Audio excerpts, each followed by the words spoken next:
Here's another energy structure. And there are many, many, many more, of course. This is just the tip of the iceberg. I'm just rambling off the top of my head, solving all the world's biggest problems, because I've been focused on this for 15 years. It's not, I do know that there is divine guidance. I absolutely experience it every day. But it's also not like I'm hearing voices, right? I have heard a voice once, and it freaked me out. It was pretty cool. And it was a woman's voice saying, follow me, and something, and it just got really weird and blurry, because I think I was so startled that I somehow cut that voice off. Come back, voice, I'm listening now. Anyway, so this energy structure called True Green or Massey, or all of the lawn care companies that are destroying our planet by spraying glyphosate. Imagine when we help those people, we invite those entities to see that spraying compost tea with worm castings is way less expensive as a product to produce on the financial level.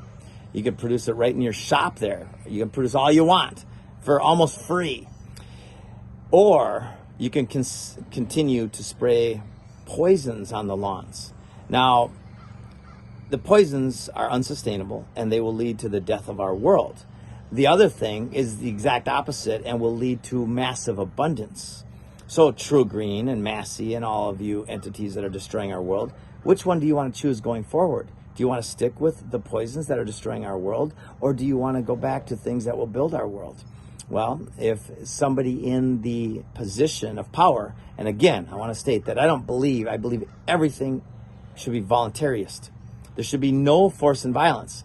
Unless somebody's committing force and violence against us, then we should do everything in our power to stop that.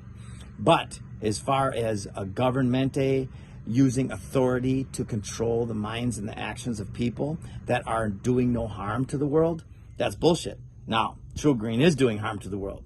So what do we do about it? We invite them by showing them that there's no two ways about it.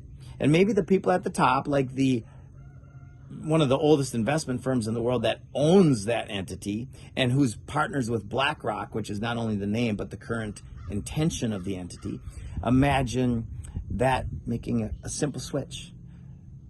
Boom. Now we have the trucks, the vats, the bins, all the different stuff. Wash that shit out, put compost tea in there, and now we've got the whole brigade of world healers going out and healing our world, our soil.